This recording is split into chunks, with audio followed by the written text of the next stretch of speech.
शिव तांडव स्तोत्र एक अत्यंत प्रसिद्ध और शक्तिशाली स्तोत्र है जो भगवान शिव के तांडव रूप की स्तुति करता है। इसे रावण द्वारा रचा गया माना जाता है, जो लंका का राजा और भगवान शिव का परम भक्त था। अर्थ और महत्व, मीनिंग एंड इम्पोर्टेंस। तांडव का अर्थ है ऊर्जा, गति और विनाश का नृत्य। शिव तांडव में सृष्टि की रचना, स्थिति और संहार की लीला समाहित है। स्तोत्र का अर्थ है प्रशंसा करने वाला गीत या मंत्र। शिव तांडव स्तोत्र भगवान शिव की महिमा, उनके सौंदर्य, शक्ति और उनके ब्रह्मांडीय नृत्य का वर्णन करता है। इसमें शिव के जटाओं से निकलती गंगा, उनकी मृगचर्म वेशभूषा, त्रिनेत्र, डमरू और उनकी दिव्य मुस्कान का अत्यंत सुंदर वर्णन है। रावण, जो स्वयं एक विद्वान, तपस्वी और शिव भक्त था। कहानी के अनुसार जब रावण ने कैलाश पर्वत को उठाने का प्रयास किया, शिव ने अपने पैर का अंगूठा नीचे दबा दिया और रावण उस भार से पीस दिया गया। उसी समय उसने प्रसन्न करने के लिए यह स्तोत्र गाया। शिव तांडव स्तोत्र की विशेषताएं। पहली, काव्य शैली विशेषता। संस्कृत में लिखा गया यह स्तोत्र अत्यंत उच्च कोटि का काव्य है, जिसमें अनुप्रास अलंकार का अद्भुत प्रयोग हुआ है। दूसरी, ध्वनि प्रभाव विशेषता। स्तोत्र के प्रत्येक श्लोक में ध्वनि संगीत का विशेष ध्यान रखा गया है, जिससे इसका पाठ अत्यंत प्रभावशाली बनता है। तीसरी विशेषता, आध्यात्मिक लाभ। इसे पढ़ने या सुनने से आत्मबल बढ़ता है, नकारात्मकता दूर होती है और मानसिक शांति मिलती है। चौथी विशेषता, भक्तिभाव। ये स्तोत्र शिव के प्रति गहन प्रेम और समर्पण की भावना से ओतप्रोत है। शिव तांडव स्तोत्र का प्रभाव। इसे नियमित पढ़ने से भय दूर होता है, साधकों को आत्मज्ञान, शक्ति और भक्ति की प्राप्ति होती है। मानसिक, शारीरिक और आत्मिक ऊर्जा का जागरण होता है। घर में सकारात्मक ऊर्जा और शांति बनी रहती है। शिव तांडव स्तोत्र की उत्पत्ति की कहानी बहुत ही रोचक, पौराणिक और भगवान शिव की महिमा से भरी हुई है। इसका संबंध रावण और कैलाश पर्वत की घटना से है। आइए इसे विस्तार से जानते हैं। प्राचीन कथा। रावण और कैलाश पर्वत। रावण, लंका का राजा, अत्यंत बलशाली, ज्ञानी और महान शिव भक्त था। वह रोज भगवान शिव की आराधना करता था और उन्हें प्रसन्न करने के लिए कठोर तप करता था। एक बार रावण की माता कैकसी ने भगवान शिव के दर्शन की इच्छा जताई। रावण ने सोचा कि वह पूरे कैलाश पर्वत, जहां शिव जी अपने परिवार सहित निवास करते हैं, को ही उठाकर लंका ले जाएगा, ताकि उसकी माता वहीं शिव के दर्शन कर सके। रावण ने उठाया का कैलाश पर्वत। रावण ने कैलाश पर्वत को अपने 10 हाथों से उठाना शुरू कर दिया।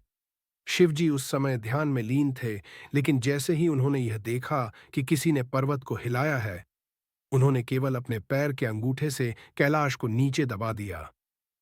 रावण कैलाश पर्वत के नीचे दब गया।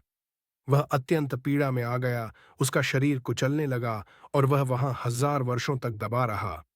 रावण ने शिव स्तुति की रचना की। जब रावण को समझ में आया कि यह सब भगवान शिव की महिमा है और यह कि उसका अहंकार टूट चुका है, तब उसने अपनी व्यथा और भक्ति को गीत के रूप में व्यक्त किया।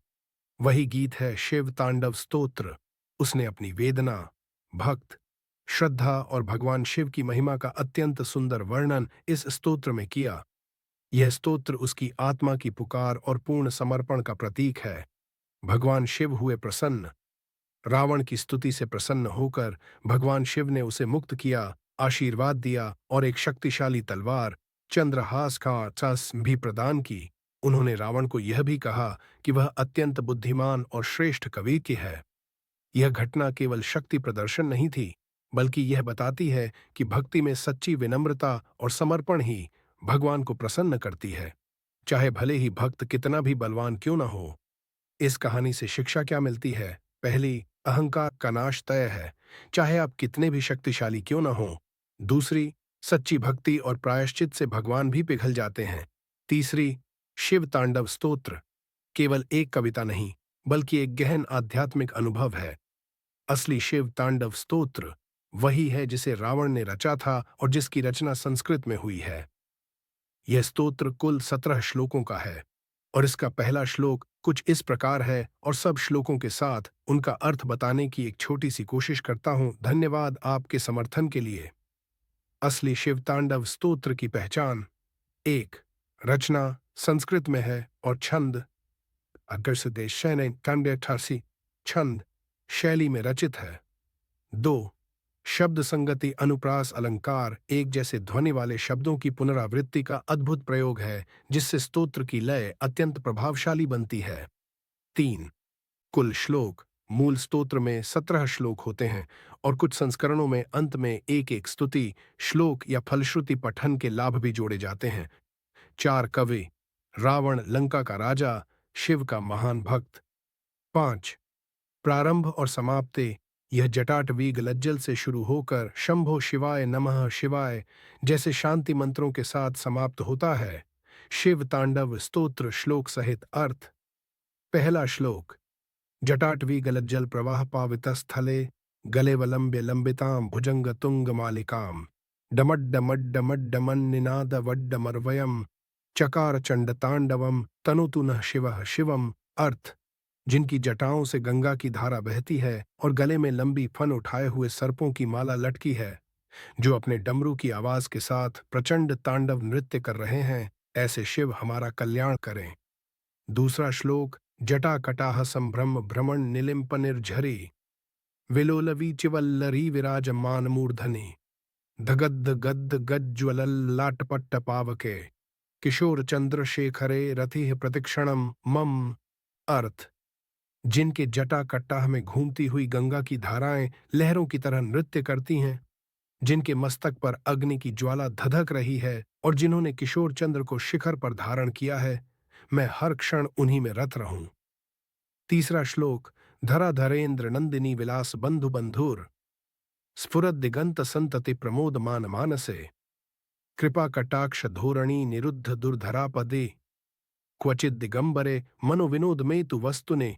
अर्थ, जो पार्वती धरा धरेंद्र की पुत्री के साथ प्रेम में मग्न रहते हैं, जिनकी कृपा दृष्टि से हर कठिनाई मिट जाती है, ऐसे दिगंबर निर्वस्त्र शिव ही मेरे मन का परम आनंद बने।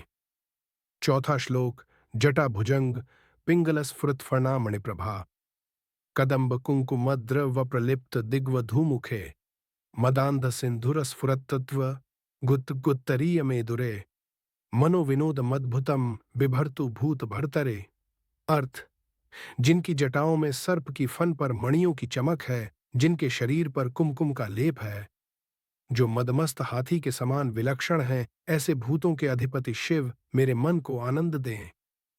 पांचवा श्लोक, सहस्रलोचन प्रभृत्य शेष लेख शेखर प्रसून धूलि धोरणी विधुसरान घृपीठ भू भुजंग गराज मालया निबद्ध जाट जूटका श्रिय चिराय जायतान चकोर बंधु शेखर। अर्थ, जिनके चरणों की धूल से इंद्र आदि देवताओं के मुकुट पुष्प धूलि से भर जाते हैं, जिनके सिर में सर्पों की माला और चंद्रमा है, वे शिव सदा हमारी समृद्धि के हेतु बने। छठा श्लोक, ललाट चत्वरज्वलद धनंजय स्फुलिंग भा निपीत पंचसायकम नमन निलिम्पनायकम सुधामयूखलेखया विराजमान शेखरम महाकपाले संपदम शिवम कपालिनम भजे। अर्थ, जिनके ललाट से अग्नि की चिंगारियां निकलती हैं, जिन्होंने कामदेव को भस्म कर दिया, जो देवताओं के भी अधिपति हैं और जिनके सिर पर चंद्रमा शोभायमान है, मैं ऐसे महाकपाली शिव की वंदना करता हूं। सातवां श्लोक, नवीन मेघमंडली निरुद्ध दुर्धर स्फुरत कुहूनिशीथिनी तमः प्रबंधबद्ध कंधरः निलिम्प निर्झरी निकुंज कोटरेषु घोषणम विचित्रतांडवः करोति वल्लकीधर शिव। अर्थ, जो गहरे बादलों की तरह घनघोर हैं और जिनकी गर्दन रात्रि की कालिमा को पराजित करती है, जो स्वर्ग की नदियों में गुंजायमान अपने विचित्र तांडव से आनंद फैलाते हैं, ऐसे वीणाधारी शिव की मैं स्तुति करता हूं।